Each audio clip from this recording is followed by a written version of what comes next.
Padayon lang nga padayon sa imo nga panglakaton, bisan ila ka pa nga butumon labuta ang gusto mo nga labuton. Dapat imakas tiyaga kag desidido, hasta nga magsaludo ang tanan nga mga nangikay simo. Kabugtaw pa, pwede hatag ni sa iban. Nga akong di man makabangon di ko na gusto maliwat. Ang problema kada tuig adugang, nagpariyos na ni sa edad. Sakto lang ang pera na dinadala din na kailangan ng pitaka. Para bang pelikula, buhay ko hindi naiiba, paikot-ikot at paulit-ulit ang ginagawa.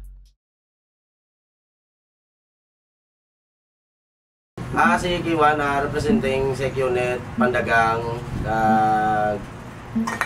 mga grupo para sa palibot ko, siyempre part na sa ako ng pag-rapates ko ang priority ko ng Pandagang ng Secunit. Kiwan sa una, since 2019, oo, 2019, ay hindi, 2009, nag-umpisa si Kiwan sa rap. Hindi nabilong ko to sa nasa may boardwalk. Hindi pa na-esplanad sa una, boardwalk. Muna sa bali, nakita ko ni sa ikin, presa-prestan mo ko sa may plaza, muna din nag-invite isa sa akin nga kasi gusto ko mag-battle, muna. Pag-ampang ko dito, una ko giging na kontra sa una si G-Boy. Oo, tada ako na si G-Boy, si Struggler. Oo, sa una to 2019, lulupot ako na po tumigoy RK. Tanang grupo sa mga tumigla, sa mga Secunit. Sa una, okay. So, una, ay una ko man lang itong rap battle. So, nag-decide sila yung aking sige-sige, kitilas na subong mo na yun. Nagpadayong kitang rap battle sa Lilo, Pero mo gito ang unang step ng ginimo ko sa kabuhi kung nga mag-intragit sa rap battle sa boardwalk. Dito sa may Tabukan Mandurriao para sa una. Kag hindi pa na sa una sila natin. Kag siyempre ito, kada ano to, every simbang gabi gito ka katabo ang rap battle nga na. Kung hindi sa Plaza Mulo, matupakin na sa boardwalk.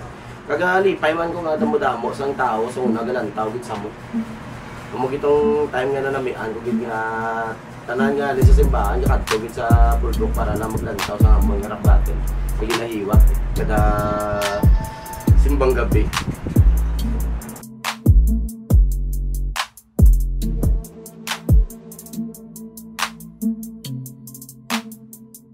Sa rap battle ko, tanan wala ko sang may wala man kung may ginapasiyan. Siyempre tanan ginandaan ko ginas na. Ginandaan ko tanan sila sa sino makontra ko, mga bagwanon, mga daan, man tanan ginandaan ko gina. Kay tungod hindi ko gusto ma-disappointed ang tao nga galantaw sa palibot namon. Kaga nagaabang sa muna ngampang. Ay si Kiwan mo ni si kontray si mo ni ulak mo sila nga namin ng ngampang nila. Muna nga wala gi ko gatag kung sabi sa sino pa makontra ko kay tungod sa mo ni nga chimpo hindi mo masagang kung sino man na matubang mo kay tungod pala riyos kung may paminsaron. Why mo yan kung gawbrat sa isang iyangalin niya tapos hindi kayo mag-ubrat sa imo pag-abot ako ma-disappointed na mga maniglantaw tinawian ka pa nga nagampang ka pa sa muling pag wala ka man lang ibalon kagway man lang hatag nga kalipay sa tao nga mga shocks na kung makibot sila kung ano kaliwat kaysa pagbalik mo pero dapat kung ano ka man isang mariligad mo sa subong ipadayonon mo siyempre ang aton nga tiyon gadagan ng tuig nga galain subong ang tao.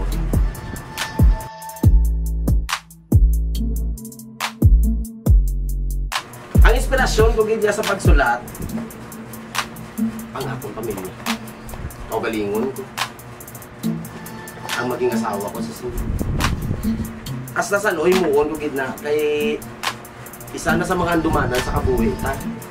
Kaya hindi ta mabalaan kung saan sa sanon na sa libutan yun. Ang importante maging bilin ta nga bagay nga para sa kaugalingon.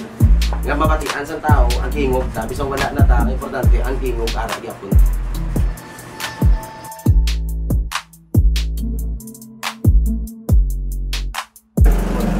K1, since 2009 ko gina siya ginupra.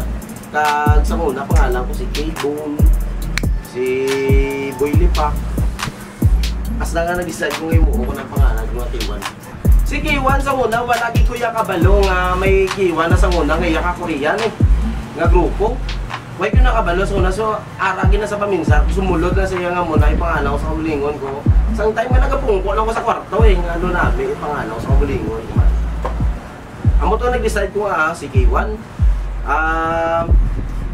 Moto na minsan ako basi ko magambas lang ido ko blaw kay may kinain pa ko muna. Pero wala ko man nagyapon ginamay sa pinsa ko kay kung ano ang ginatag ko nga sa kulingon ko. Proud ko sa kulingon nga muna ang ako nga pangalan. Hasta subong dala-dala ko gyapon ang pangalan ko Kiwan. Nagpatok na gid sa masa nga Kiwan kitang bansag sa ako. Bisan din ko magatong sa obrahan man. Sa mga tropa ko, sa mga tao pag una kilala sa ako, iwan kita tawag sa konso, nagtatak na sa tao na hindi ko na paglainan.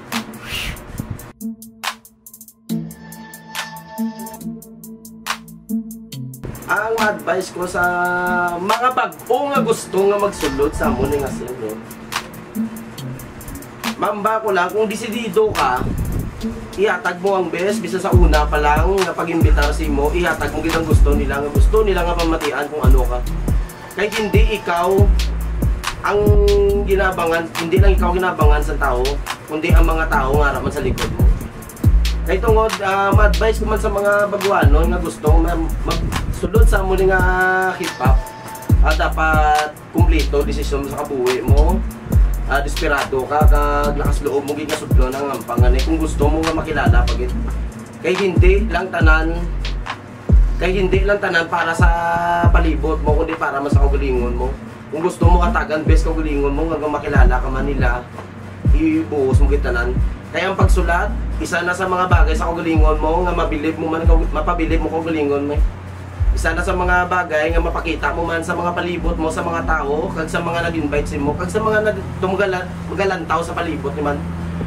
Kaysa isa ka event, nga sa oras ara pangalan mo, ihatag mo gid todo kung ano ang best nga ra mo. Kay ginaabangan ka, kay bag-o ka, kag ipakita mo gid sila nga determinado gid sa muning ampang.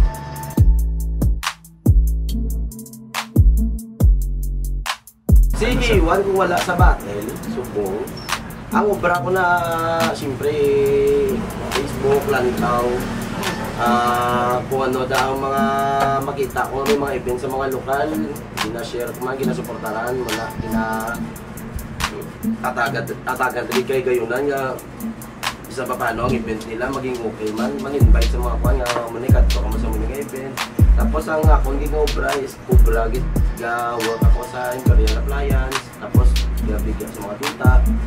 Amo na lang obra ko kung wala akong battle, tapos kung may event ko lang. Amo na. May ginakuan ko sa inyo kung gusto niyo magkanto sa Imperial Appliance, no? Barato, zero interest kami. Gina-promote ko ang amon nga product. Appliances, tanan TV, washing, bisa na tanan niya appliances makadto mo to tanan makita mo kung ano ka namin ang sulod sa Imperial Appliance sa Imperial Appliance Plaza. Kaya gina-promote ko man ang t-shirt ni Julben nga tsura ni Doc. Tapos gina-promote ko man ang t-shirt ni Doc nga tsura man ni Julben. Amo ni ang duwa nga ginapatungan namon nga ginasuportahan ginamon sila. Kaya tungod hindi ni tungod sila nga duwa, why ko nadala sa elimination, why ko nagganto sa Cebu, why ko nilang suportahan, why ko nakilala si Nigma sa personal. Si Doc, si Julben naman yung mga manami ng mga tao.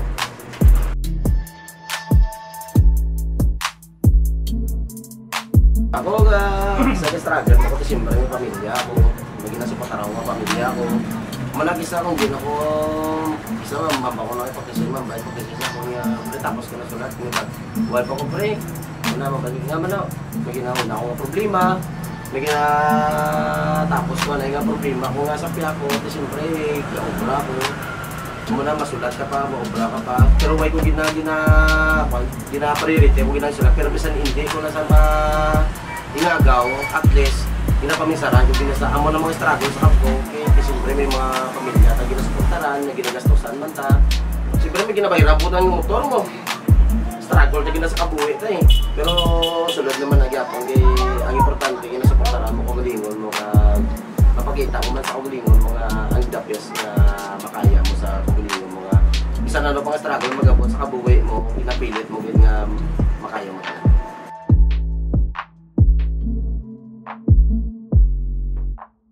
Yes, ang mga idol ko sa una. Sa una, ang idol ko niya mag-rap. Siyempre si Utol, garap yun sa una. Si Utol bilong ka... Si 75 sa Maynila, muna siya nagapakataw sa kanta. Kaset pa na sa una, madala ko na batian ng kanta ni Ice Job, Eminem, tapos Salbakuta, Fluitex, mga Crazy Family, siya ko na natunan tanan. Kag si Utol ko na hip-hop man si Utol ko sa una. Gangster man sa, mailig ko sa mag-ubra kanta. So bali si Utol, inspirasyon ko man na si Utol. So nakika-ubra mo na sa kanta mo.